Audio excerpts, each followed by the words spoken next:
Ayo, segera download Quran Tadabbur, tafsir dalam genggaman Anda.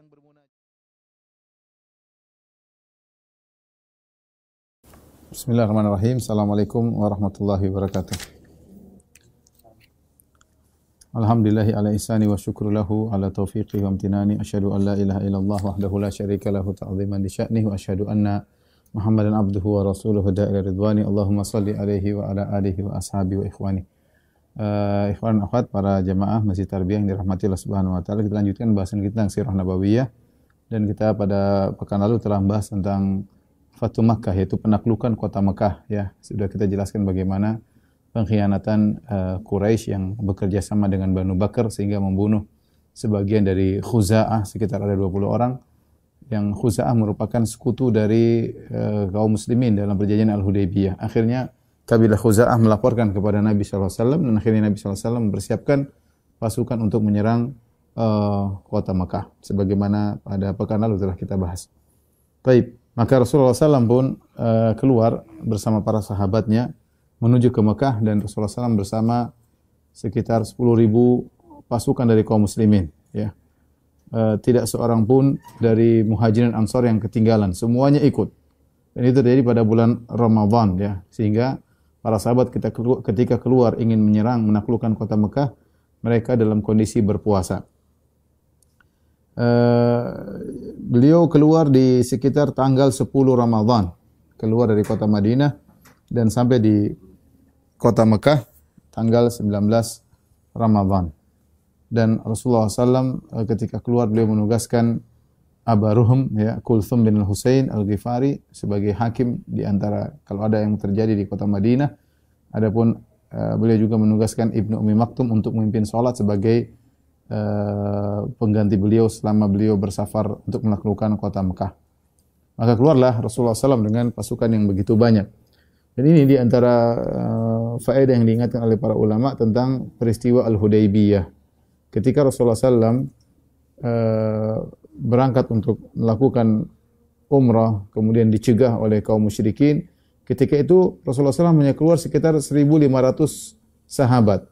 Kemudian mereka dicegah, akhirnya mereka pun melakukan perjanjian Hudaybiyah, itu sekitar tahun 6 Hijriah. Artinya jumlah kaum muslim masih sedikit. Taruhlah dengan yang ada di kota Madinah mungkin 2.000, 3.000 yang berangkat bersama Nabi 1.500 orang. Itu tidak banyak kaum muslimin. Kemudian terjadi perjanjian Hudaybiyah, perjanjian damai selama sekitar 2 tahun, kurang lebih 2 tahun. Dan ternyata pada tahun 8 Hijriah, itu 2 tahun berikutnya, karena perjanjian Hudaybiyah tahun ke-6 dan ini terjadi pada tahun ke-8. 2 tahun kemudian atau kurang daripada itu, ternyata jumlah kaum muslimin menjadi sangat banyak sampai menjadi 10.000 pasukan. Ini menunjukkan bahwasanya dakwah dalam kondisi damai itu lebih efektif daripada dalam kondisi terjadi peperangan atau kondisi tidak stabil keamanan, ya. Lihatlah bagaimana dalam kondisi perjanjian Hudaybiyah Islam berkembang dengan begitu cepat. Yang Nabi SAW berdakwah 13 tahun di Mekah sampai tahun 6 Hijriah, yaitu 19 tahun, jumlah kaum muslim cuma 3.000-an. Namun ketika terjadi perjanjian damai, tambah sekitar 7.000 dalam waktu yang singkat, hampir sekitar 2 tahun saja, ya. Sementara selama 19 tahun cuma sekitar 3.000, kemudian 2 tahun bertambah menjadi 10.000, jadi sekitar pertambahan 7.000. Ini jumlah yang sangat besar ketika itu.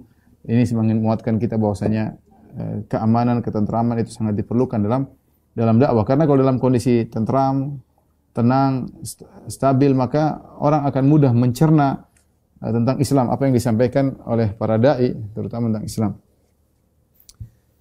Ketika dalam perjalanan, Rasulullah SAW melewati Al-Abwa atau Waddan. Ada suatu tempat yang Al-Abwa. Al-Abwa disitulah tempat wafatnya ibunda Rasulullah SAW, Aminah bintu Wahab. Maka Rasulullah SAW pun menziarahi kuburan ibundanya. Al-Imam Ahmad meriwayatkan pada musnadnya, dan Ibn Hibban dalam sahihnya dengan sanad yang sahih, berdasarkan kriteria Sahih Bukhari dan Sahih Muslim, dari Buraidah ibn al-Husayb. Qala, kunna ma'an Nabi sallallahu alaihi wasallam fanazala bina. Ya, kami bersama Nabi sallallahu alaihi wasallam, lantas kami mampir. Wa nahnu ma'ahu qaribun min alfi raqib. Ketika itu jumlah kami sekitar 1.000 penunggang tunggangan, entah onta, entah kuda, entah himar.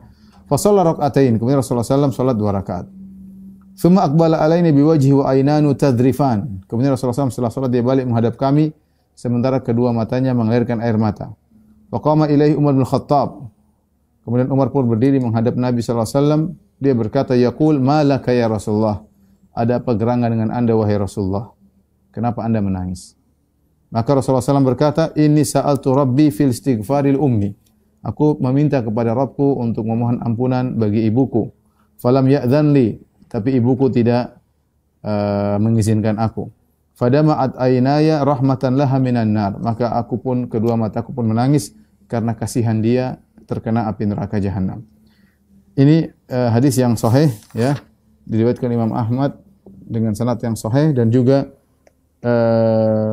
diriwayatkan oleh Ibnu Hibban dengan sanad yang sahih dari sahabat Buraid bin Husayb. Dan telah datang juga riwayat dari Abu Hurairah dalam Sahih Muslim. Jadi diriwayatkan dari 2 sahabat, dari Abu Hurairah dan juga dari Buraid bin Husayb. Al-Imam Nawawi rahimahullahu taala, ulama besar di mazhab Syafi'i yang dikatakan sebagai muhaqqiqul mazhab, yang pakar tentang fikih Syafi'i, yang memiliki kitab Majmu' Syarhul Muhadzab dan juga kitab-kitab yang lain seperti Al-Minhaj Syarh Sahih Muslim. Al-Imam Nawawi rahimahullah berkata, "Wa fi hadzal hadis ini menunjukkan jawazu ziyaratil musyrikin fil hayati wa kuburihim ba'dal wafat." Bolehnya menziarahi orang-orang musyrik ketika mereka masih hidup atau menziarahi kuburan mereka orang-orang musyrikin setelah mereka meninggal. Li'annahu idza jazat ziyaratuhum ba'dal wafat, karena jika boleh menziarahi orang-orang musyrikin setelah wafatnya, fil hayati aula, maka menziarahi mereka ketika masih hidup lebih utama. Wa fihi nahyu anil istighfari lil kuffar. Dan hadis ini menunjukkan larangan untuk mohon ampunan bagi orang-orang kafir. Ini perkataan Imam Nawawi dalam Al-Minhaj Syarah Sahih Muslim. Beliau berdalil dengan kisah ini bahwasanya boleh menziarahi kuburan orang musyrikin karena beliau menganggap ibunya Nabi sallallahu alaihi wasallam musyrik ya. Kemudian beliau berkata lagi, larangan untuk memohon ampunan bagi orang kafir karena menurut beliau ibunda Nabi sallallahu alaihi wasallam kafir ya. Dan ini permasalahan orang tua Nabi sallallahu alaihi wasallam dijadikan bahan oleh sebagian orang untuk memprovokasi terjadinya perpecahan di antara kaum muslimin. Ya, sebenarnya sebagian mereka saya mau katakan entah tidak mengerti atau pura-pura tidak mengerti atau sengaja untuk memprovokasi. Karena yang berpendapat bahwasanya kedua orang tua Nabi SAW meninggal dalam kondisi kafir, puluhan ulama dari 4 mazhab. Dan saya sudah punya tulisan khusus yang saya masukkan dalam buku dengan judul Ajaran Imam Syafi'i yang ditinggalkan. Saya kumpulkan ulama dari terdahulu ya, dari mutaqaddimin ya, dari 4 mazhab, mazhab Syafi'i, mazhab Maliki, mazhab Hambali, mazhab Hanafi ya, yang menyatakan bahwasanya kedua orang tua Nabi meninggal dalam kondisi musyrikin. Demikian juga ahlu tafsir. Saya kumpulkan perkataan para ahli tafsir yang jumlahnya puluhan, entah 4 saya lupa 40 atau puluhan, banyak sekali. Sementara yang mengatakan kedua orang tua Nabi di surga hanya segelintir kecil dibandingkan dengan jumlah para ulama yang menyatakan mereka meninggal dalam kondisi musyrik. Di antara ulama tersebut ulama Syafi'iyah seperti Imam Nawawi rahimahullah. Saya rasa semua orang ustadz di Indonesia yang bermadzhab Syafi'i tentu kenal siapa Imam Nawawi. Kemudian juga yang di antaranya adalah Ibnu Katsir ya. Saya rasa semua orang ustadz-ustadz di Indonesia yang bermadzhab Syafi'i kenal siapa Ibnu Katsir dengan tafsirnya. Di antaranya Az-Zahabi. Saya rasa semua ustadz di Indonesia juga kenal siapa itu Az-Zahabi, ahli sejarahnya yang ahli sejarah umat Islam yang bermadzhab Syafi'i, ahli hadis ya. Kemudian di antaranya juga misalnya Al-Baihaqi. Siapa yang tidak tahu tentang Al-Baihaqi, ulama hadis ya, yang telah berkhidmat kepada mazhab Syafi'i. Belum lagi ulama-ulama yang lain ya. Sehingga kalau kita bilang ada khilaf masalah ini, kita bilang ya ada. Tapi kalau kita bicara tentang mutaqaddimin, rata-rata ulama terdahulu menyatakan orang tua Nabi meninggal dalam kondisi musyrik. Datang ulama belakangan yang mengatakan tidak, bahwasanya mereka masuk surga, mereka meninggal kondisi Islam. Taruhlah ini masalah khilaf ya. Tapi kan jumhur, kebanyakan ulama nyatakan sebagaimana yang saya sebutkan tadi ya. Nawawi rahimahullah dan yang lainnya. Kemudian datang seorang provokator entah jahil ya, entah pura-pura tidak tahu, entah maksudnya apa, kemudian menganggap seakan-akan ini permasalahan yang besar. Barang siapa yang mengatakan kedua orang tua Nabi sallallahu alaihi wasallam meninggal dalam kondisi kafir berarti benci kepada Nabi lah, tidak beradab lah, bermacam-macam. Ya, kita bilang, terus ini ulama, puluhan ulama ini mereka tidak beradab ya. Puluhan ulama ini apakah mereka jahil seluruhnya, ataukah mereka benci dengan Nabi Muhammad SAW, ataukah mereka memusuhi Ahlul Bait Nabi SAW? Puluhan lah, puluhan. Ya, tapi demikian ketika sebagian dai mengetahui kejahilan masyarakat, dimanfaatkan dengan metode perasaan ya, sehingga akhirnya memprovokasi masyarakat untuk mencela sebagian ulama atau sebagian dai-dai yang lain dengan provokasi ya. Cuma semoga kawan-kawan tidak terpancing dengan yang hal seperti ini. Ya mau diapain, masyarakat tidak mengerti, masyarakat belum paham. Tugas kita menjelaskan. Sebenarnya permasalahan khilafiyah kita pun tidak membahas, kecuali kalau lewat kita bahas. Tapi ketika ada sebagian provokator yang mengangkat masalah-masalah ini seakan-akan membuat kebencian ya di antara kaum muslimin. Permasalahan ini khilaf ulama, bahkan jumhur ulama mayoritas ya. Bahkan saya tulis dalam tulisan saya tersebut bagaimana perkataan Ar-Razi bahwasanya ini adalah yang mengatakan kedua orang tua Nabi meninggal dalam kondisi Islam, di antaranya orang Syiah ya. Saya nukil semua. Ini bukan saya omong kosong, nukilannya ada semua. Insyaallah ini akan pembahasan khusus pada waktunya ketika saya bahas masalah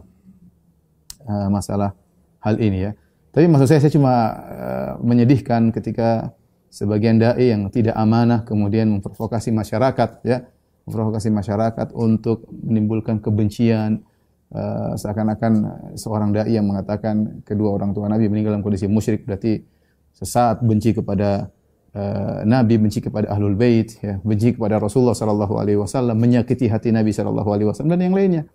Makanya aneh kita bilang, lihat Imam Nawawi punya menulis banyak tentang sirah. Ibnu Katsir menulis banyak tentang sirah ya.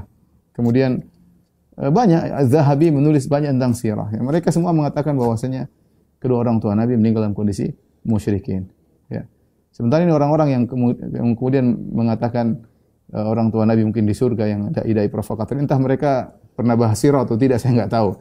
Apakah mereka punya tulisan tentang sirah, wallahu alam. Apakah mereka punya majelis hadis, wallahu alam, bisawab orang-orang ini. Tapi kalau mereka provokasi, masya Allah luar biasa. Cuma saya harap kawan-kawan yang dalam tanda kutip dizolimi oleh mereka bersabar ya, karena masyarakat memang tidak mengerti, ketidaktahuan masyarakat dimanfaatkan untuk mudah diprovokasi. Allahul musta'an. Baik, kita lanjutkan. Ini hanya intermezzo ya, saya ingin mengingatkan agar kawan-kawan yang sudah mengenal sunnah sabar dan mengerti, jangan terprovokasi karena ada orang-orang jahil yang ingin mengadu domba di antara kaum muslimin. Baik, peristiwa berikutnya tentang Islamnya Abu Sufyan bin Harith dan Abdullah bin Abi Umayyah. Abu Sufyan bin Harith, ada Abu Sufyan bin Harb yang bapaknya Muawiyah bin Abi Sufyan. Dari Umawi. Ya. Adapun ini Abu Sufyan bin Harith adalah sepupunya Nabi SAW. Namanya Abu Sufyan ibn al-Harith bin Abdul Muttalib. Abdul Muttalib punya anak, diantaranya Al-Harith, diantaranya Abdullah, bapaknya Nabi SAW, diantaranya Al-Abbas, pamannya Nabi, diantaranya Hamzah. Bahkan kalau tidak salah termasuk anak yang besar, paling besar Al-Harith. Dia punya anak namanya Abu Sufyan. Abu Sufyan. Kemudian juga adalah Abdullah bin Umayyah. Abdullah bin Abi Umayyah. Abdullah bin Abi Umayyah adalah juga sepupu Nabi SAW, karena Abdullah bin Abi Umayyah ibunya adalah Atikah bintu Abdul Muttalib. Atikah bintu Abdul Muttalib, yaitu tantenya Nabi SAW. Kemudian juga Abdullah bin Abi Umayyah punya saudari namanya Ummu Salamah, dan Ummu Salamah istri Nabi SAW. Ya, jadi ini kedua orang ini kerabat Nabi dan ingin masuk Islam. Akan tetapi Nabi di awal tidak mau menerima Islam mereka karena begitu kerasnya permusuhan mereka kepada Rasulullah sallallahu alaihi wasallam ya. Abu Sufyan misalnya, Abu Sufyan bin Harith, dia sering membuat hija, yaitu syair-syair untuk mencela Rasulullah sallallahu alaihi wasallam ya, sampai akhirnya syair-syair dia dibantah oleh Hasan bin Thabit. Hasan bin Thabit radhiyallahu ta'ala anhu, penyairnya Rasulullah sallallahu alaihi wasallam yang membantah Abu Sufyan bin Harith. Ya, demikian juga Abdullah bin Abi Umayyah, ya, yang keras sering mengganggu Nabi sallallahu alaihi wasallam, ya. Maka ketika dua orang ini datang kepada Nabi sallallahu alaihi wasallam ingin menyatakan Islam, maka Rasulullah sallallahu alaihi wasallam a'rada anhuma. Rasulullah sallallahu berpaling, tidak mau melihat mereka berdua. Ya. Maka mereka berusaha masuk menemui Nabi sallallahu alaihi wasallam. Maka Ummu Salamah yang merupakan saudari dari Abdullah bin Abi Umayyah, istri Nabi sallallahu alaihi wasallam, ya, memberi masukan kepada Nabi. Dia berkata, Ummu Salamah radhiyallahu anha, ummul mukminin, "Ya Rasulullah, la yakuni ibnu ammika wa ibnu ammatika ashqan nasi bika."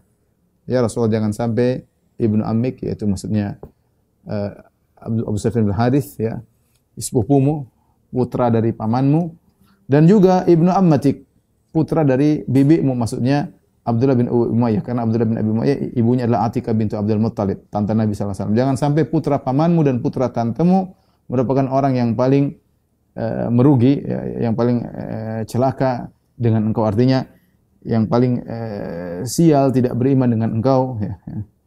Ya, artinya Ummu Salamah mengatakan, terimalah mereka ketika mereka masuk Islam. Kasihan mereka, jangan sampai mereka adalah orang yang paling menderita dengan tidak beriman kepada engkau. Maka Rasulullah SAW berkata kepada Ummu Salamah, la hajatali bihima, aku tidak butuh dengan mereka berdua, aku tidak ada urusan dengan mereka berdua. Ama ibnu ammi fahataka irdi, adapun putra pamanku, sepupuku, yaitu Al-Harith, Abu Sufyan bin Harith, dia telah menghancurkan harga diriku, dia telah merusak harga diriku.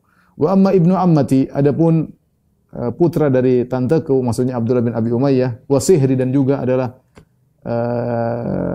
sihri itu apa namanya, saudaranya istri, apa namanya, Rindu? Ipar. Maaf, saya lupa. Dan juga iparku, dia adalah sepupuku dan juga iparku. Fa huwa alladhi qala li bi Makkah maqala. Dia telah mengucapkan tentangku dengan kata-kata yang buruk ketika masih di Mekah. Tatkala pernyataan Nabi sampai kepada kedua orang ini, ya, Abu Sufyan sangat sedih, dia ingin masuk Islam. Maka kebetulan bersama dia putranya Ja'far, ya. Maka dia berkata, "Wallahi la ya'dhanna li aw la akhudhanna bi yadi ibni hadha thumma lanadhhabanna fil ardi hatta namuta 'atashan aw ju'an." Maka dia bilang, lebih baik hendaknya Rasulullah SAW mengizinkan aku untuk bertemu dengannya untuk menyatakan Islamku. Kalau Rasulullah SAW tidak izinkan, aku akan bawa anakku ini Ja'far dan kami berdua akan pergi ke tengah padang pasir. Dan kami akan menetap di sana sampai kami mati, apakah karena kehausan ataupun kelaparan. Pokoknya harus ketemu Nabi. Kalau tidak, saya akan bawa putraku ini Ja'far, kami berdua pergi ke tengah padang sampai kami mati kehausan atau kelaparan. Tatkala hal ini, berita ini sampai kepada Nabi sallallahu alaihi wasallam, Nabi kasihan kepada mereka berdua. Ini bagaimanapun ini sepupu Nabi sallallahu alaihi wasallam ini, Ja'far, ya, termasuk ponakan Nabi sallallahu alaihi wasallam. Tsumma adzina lahum. Akhirnya Rasulullah sallallahu alaihi wasallam mengizinkan mereka berdua untuk bertemu dengan Nabi sallallahu alaihi wasallam. Ali radhiyallahu anhu yang juga sepupu, ya. Ali anaknya. Jadi sepupu semua, Nabi, Ali, Harith, Abdullah bin Abi Umayyah, semuanya sepupuan. Ali anaknya Abu Talib. Nabi anaknya Abdullah. Abu Sufyan anaknya Al-Harith. Abdullah bin Abi Umayyah anaknya Atikah, tantenya Nabi sallallahu alaihi wasallam. Mereka sepupu-sepupu semua. Saling mengenal di antara mereka. Maka Ali bin Abi Talib menasihati sepupunya Abu Sufyan bin Harith. Iti Rasulullah sallallahu alaihi wasallam min qibali wajhihi faqul lahu ma qala ikhwatu Yusuf li Yusuf alaihi salam. Wahai Abu Sufyan, datanglah engkau tepat di hadapan wajah Nabi sallallahu alaihi wasallam. Jangan kanan kiri, langsung ke depan wajah Nabi sallallahu alaihi wasallam. Kemudian ucapkanlah kepada Nabi apa yang diucapkan oleh saudara-saudara Yusuf kepada Yusuf ketika mereka minta maaf. Qalu tallahi laqad atharakallahu alaina wa in kunna la khati'in. Sebagaimana dalam surat Yusuf. Katakanlah, ya, kepada Nabi sallallahu alaihi wasallam, laqad atharakallahu alaina. Sungguh Allah telah muliakan engkau daripada kami, wa in kunna la khati'in. Sungguh kami benar-benar dulu bersalah. Fa innahu la yardu an yakuna ahadun ahsana qawlan minhu. Ya, karena Rasulullah SAW tidak ingin ada yang lebih indah perkataannya daripada Nabi sallallahu alaihi wasallam. Maka Abu Sufyan pun melakukan nasihat Ali sepupunya. Maka dia berkata, langsung datang menemui Nabi, langsung di hadapan wajah Nabi, dan dia berkata, "Tallahi laqad atharakallahu alaina wa in kunna la khati'in." Sungguh Allah telah muliakan engkau wahai Rasulullah dan kami dahulu salah kepadamu. Nabi langsung menjawab dengan perkataan Nabi Yusuf alaihissalam, la tathriba alaikum al-yawma yaghfirullahu lakum wa huwa arhamur rahimin. Tidak ada cercaan bagi kalian pada hari ini. Allah akan mengampuni dosa-dosa kalian. Sungguhnya Allah Maha Pengampun lagi Maha Penyayang. Akhirnya Abu Sufyan masuk Islam, Abdullah bin Abi Umayyah juga masuk Islam. Ya, Rasulullah SAW menerima Islam mereka berdua dan baguslah Islam mereka dan mereka berjihad di dalam peperangan, di dalam jihad-jihad. Ya, di antaranya Abu Sufyan begitu kokoh bersama Nabi dalam perang Hunain ketika orang-orang pada pasukan pada mundur. Abu Sufyan bin Harits menemani Nabi SAW di muqaddimah, di bagian depan pasukan. Insyaallah nanti kita bahas setelah perang Hunain. Abdullah bin Abi Umayyah juga ikut serta dalam Fatu Makkah dan ikut dalam perang Hunain dan akhirnya dia mati syahid dalam Ghazwatul Taif, dalam perang Taif. Masuk Islam dan bagus Islam mereka, bahkan ada yang meninggal dalam kondisi mati syahid. Rasulullah SAW melanjutkan perjalanannya, ya. Sampailah Rasulullah SAW ke daerah Mekah dalam kondisi beliau berpuasa. Jadi kita sebutkan Rasulullah SAW keluar sekitar tanggal 10 Ramadan dan sampai tanggal 19, yaitu sekitar 9 hari perjalanan dari Madinah menuju Mekah dengan jarak tempuh sekitar 450 km. Rasulullah SAW di bulan Ramadan beliau berpuasa, wan nasu siyamahu, dan orang juga berpuasa. Saya kira menakjubkan, subhanallah, bagaimana para sahabat berjalan dengan jalan yang begitu jauh untuk berjihad dalam kondisi puasa, lapar dan haus, luar biasa ya. Padahal mereka boleh berbuka ya. Ibnu Abbas meriwayatkan dalam Sahih Bukhari dan Sahih Muslim, inna Nabi sallallahu alaihi wasallam kharaja fi Ramadan minal Madinah. Rasulullah SAW keluar di bulan Ramadan dari kota Madinah. Wa ma'ahu asyratu alaf. Bersama beliau ada 10.000 pasukan. Ya. Kemudian fasara huwa wa man ma'ahu minal muslimin ila Makkah. Fasara, kemudian dia pun berjalan bersama pasukannya menuju kota Mekah. Yasumu wa yasumun. Rasulullah SAW berpuasa dan pasukan juga berpuasa. Hatta balagal Kadid. Sampailah tiba di suatu daerah namanya Al-Kadid, wa huwa ma'un baina Usfan wa Qudayd. Itu sudah dekat Mekah, ada daerah namanya Al-Kadid, situ ada sumber air terletak antara Usfan dan Qudayd. Aftara wa fatiru. Akhirnya Rasulullah SAW berbuka di situ. Akhirnya para sahabat juga ikut berbuka. Al-Imam Malik meriwayatkan dalam Muwatta dengan sanad yang sahih dari Abu Bakar bin Abdurrahman bin an rajulin min sahabat. Ada seorang dari sahabat meriwayatkan, qala ra'aitu Rasulullah SAW bil arji. Aku melihat Rasulullah SAW suatu tempat, suatu wilayah namanya Al-Arj. Yasubbul ma'a ala ra'sihi minal atash. Rasulullah SAW menuangkan air di wajahnya karena kehausan. Atau minal har, atau karena kepanasan. Thumma qila li Rasulullah sallallahu alaihi wasallam, ya Rasulullah, inna ta'ifat minan nas qad shamu hina sumta. Maka ada yang mengatakan, ya Rasulullah, orang-orang pada puasa tatkala mereka tahu engkau berpuasa. Qala falamma kana Rasulullah sallallahu bil Kadid da'a bi qadahin fasyariba fa'aftaran nas. Maka Rasulullah melanjutkan perjalanan ketika sampai di Kadid, tempat tadi antara Usfan dengan Qudayd, maka Rasulullah SAW minta didatangkan secangkir minuman. Kemudian Rasulullah SAW minum di hadapan para sahabat. Mereka lihat di siang hari bulan Ramadan Rasulullah SAW minum. Akhirnya orang-orang pun pada berbuka. Rasulullah SAW buka puasa. Dalam riwayat yang lain, hatta balagha Usfan, tatkala Rasulullah sampai ke Usfan, tsumma da'a bi ina'in. Rasulullah SAW minta didatangkan cangkir atau tempat minum. Fasyariba naharon liyarahun nas. Maka Nabi minum siang bolong agar orang-orang semuanya melihat beliau. Tsumma aftaru hatta dakhala Makkah. Maka Rasulullah SAW berbuka sampai Rasulullah masuk ke dalam kota Mekah. Wa aftataha Makkah fi Ramadan. Rasulullah menaklukkan kota Mekah di bulan Ramadan. Demikian juga hadis riwayat oleh Abu Sa'id Al-Khudri. Beliau berkata, safarna ma Rasulullah SAW ila Makkah wa nahnu siyam. Kami bersafar bersama Nabi SAW ke kota Mekah dan kami dalam kondisi berpuasa. Fanazalna manzilan. Kami mampir suatu tempat. Faqala Rasulullah SAW berkata, ini kenapa Rasulullah SAW suruh berbuka? Ada maslahat. Lagian mereka juga bersafar. Kata Rasulullah SAW, innakum qad danautum min aduwikum wal fitru aqwalakum. Sungguhnya kalian sudah dekat dengan musuh-musuh kalian. Dan dengan berbuka lebih membuat kalian lebih kuat. Ya. Sebelumnya dalam perjalanan yang jauh Rasulullah SAW tetap berpuasa. Ketika sudah sampai di Mekah, sebentar lagi saya Mekah, akan bertemu dengan musuh, maka Rasulullah SAW melihat harus memiliki kekuatan. Kalau tidak memiliki kekuatan, bagaimana mau berperang, bagaimana berjihad? Maka Rasulullah SAW mengatakan, innakum qad danautu min aduwikum. Kalian sudah dekat dengan musuh kalian. Wal fitru aqwalakum, maka berbuka lebih menguatkan bagi kalian. Maka ini rukhsah, ya. Namun tidak wajib ketika itu. Apa kata Abu Sa'id Al-Khudri? Faminna man shama wa minna man aftar. Subhanallah. Ada di antara kami, ya, yang berbuka dan ada yang kami tetap berpuasa. Ketika Rasulullah belum menegaskan. Kemudian mereka melanjutkan perjalanan. Tsumma nazalna manzilan akhar. Kemudian kami pun berjalan sampai kami singgah di suatu tempat yang lain. Ya. Rasulullah menegaskan ketika itu harus berbuka. Kata Rasulullah SAW, innakum musabbihu aduwikum. Besok kita sudah akan melawan, atau sebentar lagi kita akan melawan musuh kalian. Ya. Wal fitru aqwalakum fa'aftiru. Kata Rasulullah SAW, dengan berbuka lebih kuat bagi kalian, maka berbukalah. Fakanat azimah. Maka ketika itu wajib orang-orang berbuka. Sebelumnya masih agak jauh. Yang mau puasa silakan, yang enggak. Ketika sudah semakin dekat dengan musuh, Rasulullah SAW mengatakan, kita akan lawan musuh. Kita akan merangi musuh. Maka berbukalah.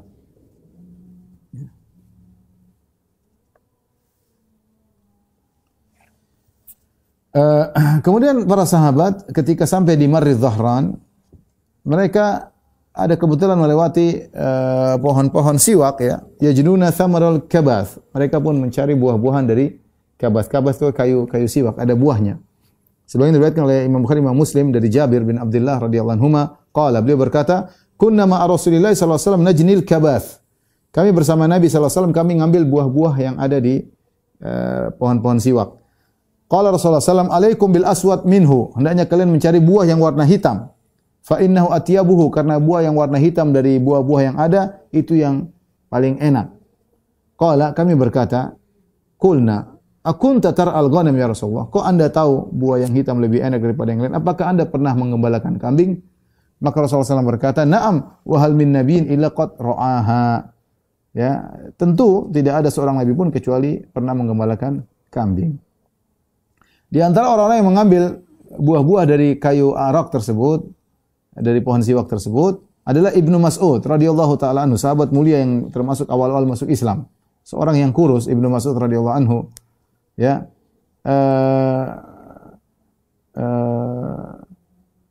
kemudian para sahabat melihat, ya, ketika Ibnu Mas'ud sedang naik di atas pohon, rupanya betisnya tersingkap.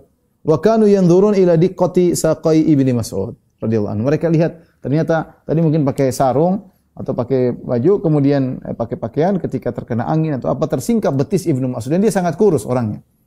Ketika mereka melihat kurusnya betis Ibnu Mas'ud, spontan di antara mereka ada yang tertawa, fayadhakun. Maksudnya bukan magic, tapi mereka tertawa spontan melihat betis yang sangat kecil yang mungkin mereka jarang lihat. Ternyata Ibnu Mas'ud orangnya kurus.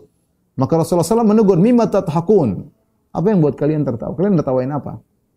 Qalu ya Nabi Allah, min diqqati saqahi. Kami tertawa melihat betisnya yang kurus.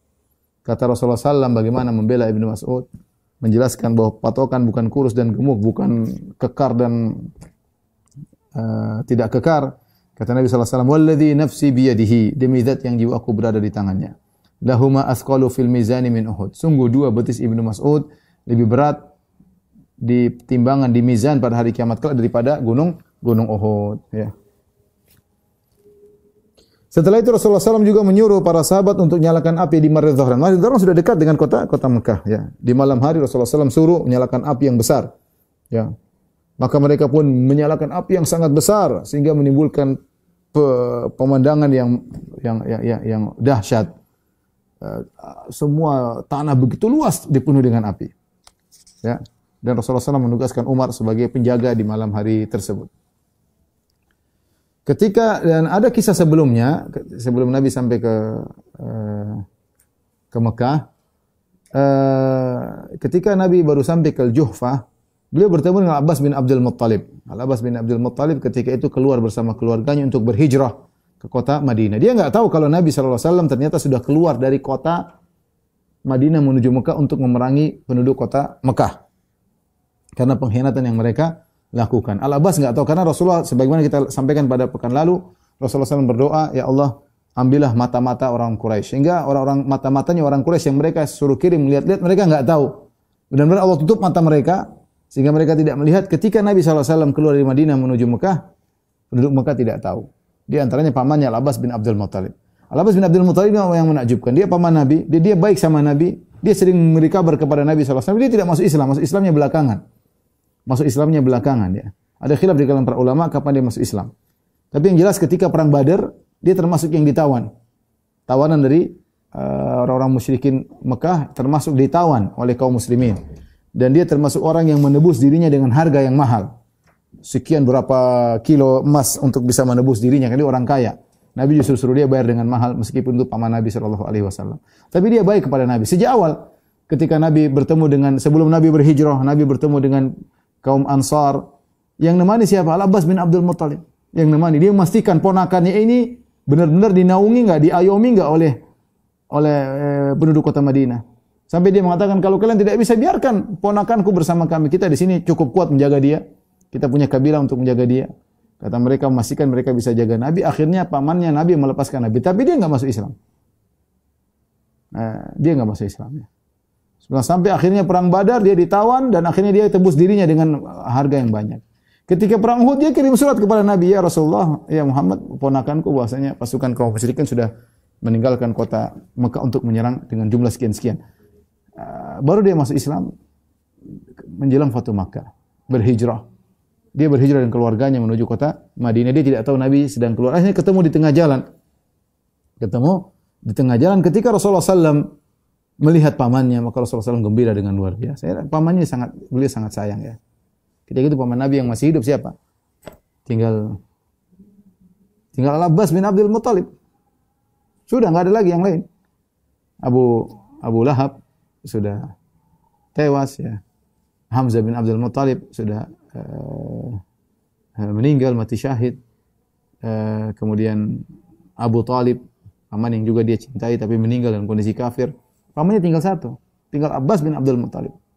Bagaimana Nabi tidak sayang sama dia? Pamannya, omnya tinggal satu ini, yang lain sudah meninggal dunia.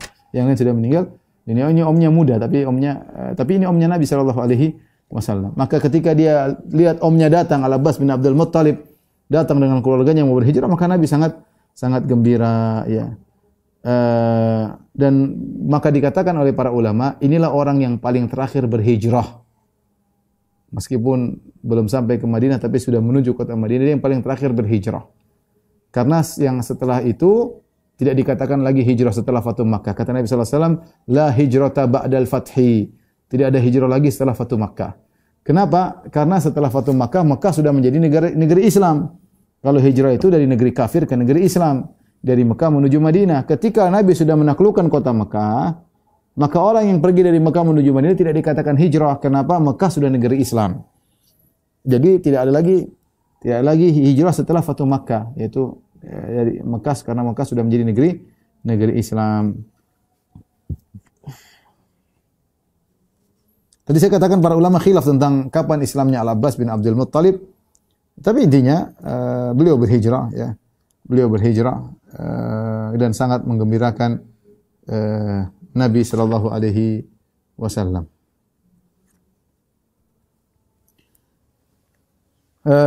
Orang-orang Quraisy mereka mulai mencari-cari berita. Karena Nabi sudah dekat ya.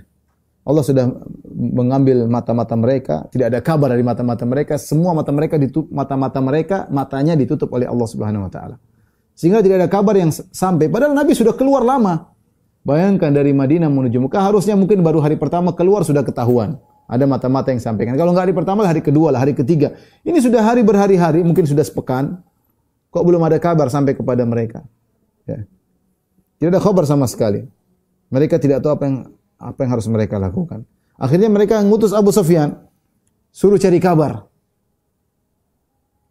Mereka berkata, "In laqita Muhammadan fakhudhana minhu amanan." Kalau kau ketemu Muhammad, mintalah pengamanan untuk kami darinya. Artinya beri pengamanan bahwasanya mereka diamankan oleh Nabi sallallahu alaihi wasallam. Maka berangkatlah Abu Sufyan bersama orang-orang mulia, di antaranya Hakim bin Hizam. Hakim bin Hizam ponakannya Khadijah. Budail bin Warqa ya. 3 orang mereka mencari kabar tentang Rasulullah sallallahu alaihi wasallam. Suatu malam Rasulullah SAW pernah berkata ketika sudah mendekat dengan kota Mekah ya. Dia berkata, "Inna bi Makkah la arba'ata nafarin min Quraisyin arba'u bihim an syirki wa arghabu lahum fil Islam." Sungguhnya di kota Mekah ada 4 orang dari Quraisy. Aku ingin mereka terlepas dari syirik dan aku ingin mereka masuk Islam. Dikatakan siapa mereka ya Rasulullah? Kata Rasulullah SAW, Attab bin Usaid bin Asid, Jubair bin Mut'im, Hakim bin Hizam, Suhail bin Amr. Ini 4 orang yang Rasulullah berharap mereka masuk Islam. Di antaranya Hakim bin Hizam, ya. Di antaranya Suhail bin Amr. Suhail bin Amr yang menjadi perwakilan kaum musyrikin ketika dalam perjanjian Hudaybiyah. Maka datanglah 3 orang tersebut, Abu Sufyan, Hakim bin Hizam, dan Budail bin Warqa. Sampai mereka melewati Marraz Zahran. Marraz Zahran tempatnya Nabi bermarkas di situ. Dan kita sudah katakan tadi Nabi menyuruh pasukan untuk menyalakan api yang sangat besar. Mereka kaget melihat api yang begitu, lautan api begitu. Fafazi'u, mereka kaget. Abu Sufyan berkata, "Ma ra'aitu kal-lailati niranan qat wala askar." Aku tidak pernah melihat seumur hidupku ada api dinyalakan sebesar ini dan tidak ada pasukan sebanyak ini. 10.000 banyak kalau untuk zaman sekarang 10.000 aja banyak, apalagi zaman dahulu yang jumlah manusia masih sedikit. Maka Budail bin Warqa berkata, "Hadhi wallahi Khuza'ah." Karena Budail bin Warqa dari Khuza'ah. Dia menyangka ini adalah Khuza'ah. Mereka telah berkumpul bersatu padu untuk menyerang kota Mekah. Kata Abu Sufyan, "Khuza'ah dzallu wa aqallu min an takuna hadhihi niranuhu askaruha." Khuza'ah sedikit wahai Budail bin Warqa. Enggak mungkin apinya segede ini, enggak mungkin markasnya, campnya segede ini, enggak. Ini bukan Khuza'ah. Ya. Ketika itu Al-Abbas yang sudah bersama Nabi bergabung masuk Islam, dia ingin mencari seorang yang dia bisa temui untuk segera kasih kabar kepada Quraisy. Ingat Muhammad sudah datang dengan pasukan yang hendaknya kalian pasrah masuk Islam. Menyerah. Jangan sampai Muhammad menyerang karena dia kasihan di Mekah orang Quraisy, kerabatnya semua. Dia cari-cari orang, Abu Sufyan Quraisy, Hakim bin Hizam Quraisy, Suhail bin Amr Quraisy, ini orang Quraisy semua yang tinggal di kota Makkah. Satu suku dengan suku Nabi sallallahu alaihi wasallam, ya. Maka dia mencari orang untuk menyampaikan kabar kepada orang Quraisy agar mereka sudahlah, pasrahlah, ya. Akhirnya Al-Abbas akhirnya mendengar suara Abu Sufyan. Mungkin dia dengar, dia sedang ngobrol dengan Budail bin Warqa, entah mungkin ditutupan wajah atau bagaimana, tapi dia dengar. Ini suaranya Abu Sufyan. Fanadahu, dia berkata, "Ya Aba Handhalah, wahai Abu Sufyan." Maka Abu Sufyan tahu, oh ini suaranya Al-Abbas bin Abdul Muttalib. Dia berkata, "Ya Abul Fadl, wahai Abul Fadl." Abul Fadl yaitu Fadl bin Abbas, yaitu Al-Abbas bin Abdul Muttalib. "Ma wara'aka, ada apa kabar di balik di belakangmu?" Al-Abbas berkata, "Waihaka ya Abu Sufyan, celaka engkau wahai Abu Sufyan. Hadza Rasulullah sallallahu alaihi wasallam fin nas." Ini Rasulullah bersama pasukannya. Wa sabaha Quraisyin wallah, dan dia akan menyerang orang Quraisy demi Allah. Dia akan menyerang suku kita. Ya. Abu Sufyan berkata kaget, "Malhilah, kalau gitu solusinya bagaimana?" Al-Abbas berkata, "Wallahi la in dhafara bika la yadribanna unuqak." Wahai Abu Sufyan, kalau Nabi sampai ketemu dengan engkau, kau akan dipenggal kepalamu. Ini karena Abu Sufyan penjahat besar yang dahulu penjahat besar yang memimpin 10.000 pasukan untuk menyerang kota, yang memimpin 3.000 pasukan untuk menyerang Nabi di perang Uhud, dan dia pula yang memimpin 10.000 pasukan dalam perang Khandaq. Gembongnya orang musyrikin setelah wafatnya tewasnya Abu Jahal adalah Abu Sufyan. Maka Al-Abbas berkata, "Celaka engkau kalau Nabi sampai ketemu dengan engkau, enggak leher." Terus bagaimana? "Farkab fi ajuzi hadhil baglah." Ya, jadi Al-Abbas ketika ketemu Nabi, dia ambil ontanya Nabi. Dia bawa, orang-orang tahu itu ontanya. Dia tahu ini adalah begolnya Nabi. Begol itu adalah hasil persilangan antara kuda dengan himar. Besarnya lebih besar daripada himar, tapi lebih kecil daripada kuda. Dan orang-orang tahu begolnya Nabi SAW. Maka dia bilang, "Kau naiklah di bagian belakang begol Rasulullah SAW, sampai aku bawa engkau menuju Rasulullah SAW. Setelah itu aku akan mohon agar Nabi mengamankan engkau. Berikan engkau keamanan." Maka Abu Sufyan nurut, mau apa lagi, dia bingung. Maka dia pun naik khalfal Abbas, maka mereka berdua naik begol, Al-Abbas di depan, Abu Sufyan di belakang. Ya. Kemudian adapun dua temannya Abu Sufyan pulang, yaitu Hakim bin Hizam dan Budail bin Warqa pulang. Abu Sufyan tinggal Abu Sufyan sendiri bersama Al-Abbas. Maka Al-Abbas berkata, "Faji'tu bihi." Aku pun bawa itu Abu Sufyan. Orang semua jengkel sama Abu Sufyan. Ini penjahat besar. Setiap melewati api kaum muslimin, mereka bertanya, Man hadha? Ya. Ini siapa yang lewat naik ontanya Rasulullah? Ketika mereka melihat begolnya Rasulullah. Ketika melihat, oh begolnya Rasulullah yang naik berarti Al-Abbas pamannya. Oh itu pamannya Nabi, biarin. Lewat lagi. Ketemu lagi sekelompok kaum muslimin, siapa ini lewat pakai begol? Berdua. Oh itu ontanya Rasulullah. Oh berarti itu pamannya, karena mereka tahu pamannya pinjam ontanya Nabi sallallahu alaihi wasallam. Sampai mereka melewati Umar bin Khattab. Faqala man hadha? Umar pun tanya, ini siapa ini? wa qama ilayya. Umar pun berdiri berjalan menuju ke Al-Abbas. Dia tahu Al-Abbas, ternyata belakangnya ini siapa? Abu Sufyan. Ini penjahat besar. Ketika dia melihat Abu Sufyan di bagian belakang, dia berkata, Abu Sufyan aduwullah, ini Abu Sufyan musuhnya Allah. Maka dia mengatakan, alhamdulillahilladzi amkana minka bighairi aqlin wala ahdin. Segala puji bagi Allah yang telah mendatangkan engkau sini untuk dibunuh, wahai Abu Sufyan, tanpa ada akad, tanpa ada perjanjian, tahu-tahu kau datang sini. Ya. Thumma akhadha yashtaddu nahwa Rasulillah sallallahu alaihi wasallam wa raqadatil baghlah fasabaqathu faqtahamtu anil baghlah. Maka kemudian dia pun segera pergi menuju ke Rasulullah segera. Umar segera menuju ke Rasulullah sallallahu alaihi wasallam. Kemudian begol dipercepat ya. Kemudian begol lari dengan cepat mendahului Umar ya. Faqtahamtu anil baghlah, kemudian Al-Abbas loncat dari begol segera ingin ketemu Nabi, jangan sampai kedahuluan Umar. Jadi tahu Umar bahaya ini, Umar ingin bunuh Abu Sufyan. Maka Al-Abbas ingin mencari solusi dengan cepat, dia loncat dari begolnya kemudian segera masuk menemui Nabi sallallahu alaihi wasallam. Aku pun segera menemui Nabi, kemudian Umar muncul belakangan. Umar langsung berkata, "Ya Rasulullah, hadza Abu Sufyan. Qad amkana Allahu minhu bighairi aqdin wala ahdin, fada'ni fala adrib unuqahu." Ya Rasulullah, Abu Sufyan, Allah telah memudahkan kita untuk menguasainya, ya, tanpa perjanjian, tanpa akad. Fada'ni fala adrib unuqahu. Biarkan aku penggal lehernya ya Rasulullah. Nah, ini penjahat besar yang dulu bikin masalah di perang Uhud, bikin masalah perang Khandaq, ini pimpinannya. Fakultu Al-Abbas bela. Al-Abbas berkata, "Ya Rasulullah, inni qad ajartuhu." Ya Rasulullah, aku sudah masuk Islam dan aku telah memberi pengamanan kepada Abu Sufyan. Ya sudah, dan ini berlaku, orang muslim boleh memberi pengamanan kepada orang kafir. Tsumma jalasa ila Rasulullah sallam. Aku pun duduk dekat Rasulullah sallam, ini ponakannya. Al-Abbas pamannya. Aktsara Umar fi sya'ni Abi Sufyan. Maka Umar ngomong terus, "Ya Rasulullah, biar aku penggal lehernya. Ini Umar begini, ini Abu Sufyan begini, Abu Sufyan, biar aku penggal lehernya." Qultu mahlan ya Umar, kata Al-Abbas, sebentar wahai Umar. Wallahi law kana min rijali bani Adi bin Ka'ab ma qulta hadza. Seandainya Abu Sufyan ini dari sukumu, ya Quraisy banyak, ini dari Bani Umayyah. Kalau Umar Al-Adawi dari Bani Adi. Seandainya Abu Sufyan dari sukumu dari Bani Adi bin Ka'ab, kau tidak akan ngomong seperti ini, ingin membunuhnya. Walakinna qad arafta annahu min rijali Bani Abdi Manaf. Tapi kau tahu bahwasanya Abu Sufyan dari keturunan Bani Abdul Manaf. Makanya kau begitu. Kata Al-Abbas bin Abdul Muttalib kepada Umar. Kata Umar, bukan masalah suku. Kata Umar, mahlan ya Abbas. Umar juga menghormati Abbas pamannya Nabi. Dia mengatakan, mahlan ya Abbas. Sebentar wahai Abbas. Bukan itu maksudku, bukan karena suku-suku ya. Fa wallahi la islamuka yauma aslamta kana ahabba ilayya min islamil Khattab law aslam. Umar mengucapkan perkataan yang sangat menakjubkan, bagaimana cintanya dia kepada Ahlul Bait. Dia berkata, bukan begitu wahai Al-Abbas, aku bukan masalah suku. Demi Allah, Islamnya engkau ketika kau masuk Islam lebih aku cintai daripada Islamnya bapakku seandainya dia masuk Islam. Saya lebih berangan-angan kau masuk Islam agar Nabi senang karena kau pamannya Nabi daripada bapakku yang masuk Islam kalau seandainya dia masuk Islam. Perkataan yang menakjubkan dari Umar ya. Intinya Umar membantah, saya tidak begitu, bukan masalah suku, tapi ini dulu penjahat besar.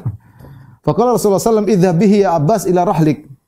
Bawa Abbas, bawa Abu Sufyan ke tempat kemahmu. Fa idza asbahta fa'tini bihi. Kalau sudah pagi bawa Abu Sufyan kemari. Rasulullah melihat kondisi agak Umar lagi emosi dan yang lain. Kata Al-Abbas, maka aku pun bawa Abu Sufyan kepada di kemahku, maka dia pun tidur bersamaku. Tatkala tiba pagi hari, aku segera datang menemui Rasulullah sallallahu alaihi wasallam. Tatkala Rasulullah SAW sambil bawa Abu Sufyan, ketika Rasulullah melihat Abu Sufyan di pagi hari, Rasulullah berkata, "Waihaka ya Abu Sufyan, celaka engkau Abu Sufyan. Alam ya'ni laka an ta'lam annahu la ilaha illallah." Bukankah tiba saatnya sekarang kau tahu tidak ada sembah yang berhak disembah kecuali Allah? Abu Sufyan terima. Bi abi anta wa ummi, ma ahlamaka wa akramaka wa awsalaka. Dia puji Nabi, dia mengatakan, betapa santunnya engkau wahai Muhammad. Betapa baiknya engkau wahai Muhammad. Betapa engkau menyambung silaturahmi Muhammad. Ini sama-sama Quraisy. Sama-sama dari keturunan Banu Abdi Manaf. Cuma kaki mereka beda. Mbah-mbah mereka di atasnya sama. Sama-sama Banu Abdi Manaf. Wallahi laqad dhanantu an law kana ma'allahi ilahun ghairu laqad aghna anni syai'an ba'du. Benar wahai Muhammad. Seandainya ada Tuhan selain Allah, tentu aku sudah tidak seperti ini. Ya. Aku telah dicukupkan oleh Tuhan tersebut, tapi tidak ada. Tidak ada. Sudah, dia sudah ngakui tidak ada sembahan kecuali Allah Subhanahu wa taala. Rasulullah berkata lagi, "Wahai ya Abu Sufyan, celaka engkau wahai Abu Sufyan. Alam ya'nilaka an ta'lam anni Rasulullah? Tidakkah tiba waktunya sekarang kau tahu aku ini utusan Allah?" Rasulullah kata Abu Sufyan, "Ma ahlamaka wa akramaka wa awsalaka."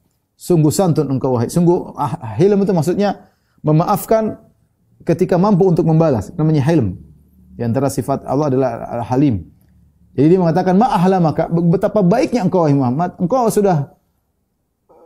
kau bisa membunuh aku, kau bisa nyiksa aku, tapi kau maafkan aku. Artinya kalau ingin balas kepada Abu Sufyan gampang. Ini penjahat besar. Maka dan ini ingat, ini mertuanya Nabi SAW.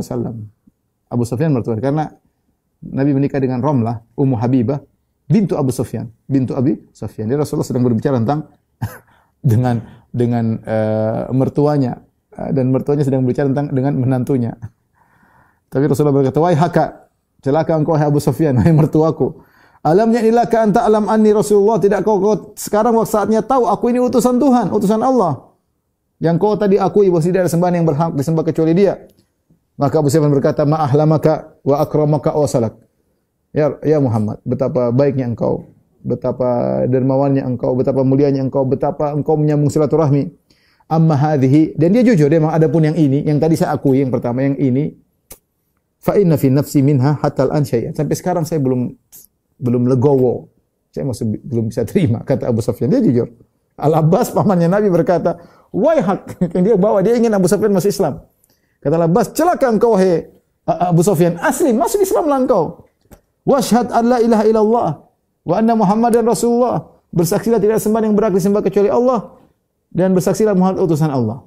Qabla an tudrab unukuk, sebelum kau dipenggal lehermu. Akhirnya Abu Sufyan ada keraguan tadi, dia buang, dia mengatakan asyhadu alla ilaha illallah wa asyhadu anna Muhammadar Rasulullah. Masuk Islam lah. Ya, begitulah.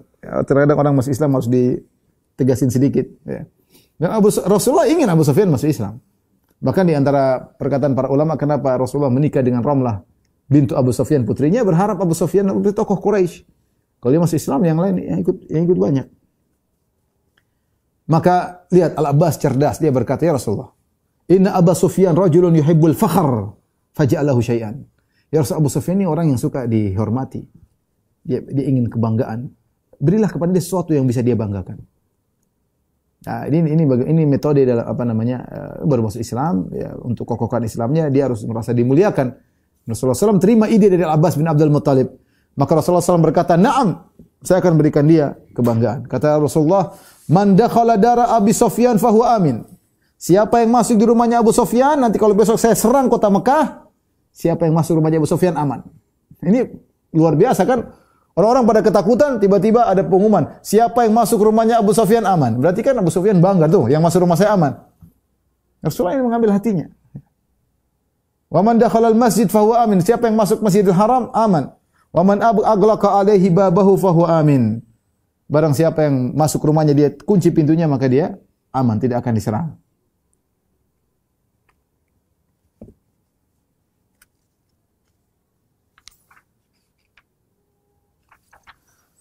Baik, kemudian Rasulullah SAW melanjutkan perjalanan, meninggalkan Marra Zahran menuju kota Mekah. Ya, sedikit lagi sampai. Dan Rasulullah SAW melewati pasukannya yang dari situ ada kaum Muhajirin, kaum Ansar, disebut Katibatihi Al-Khadra. Disebut Al-Khadra itu hijau, tapi maksudnya mereka menggunakan baju dirak, baju perang, ya.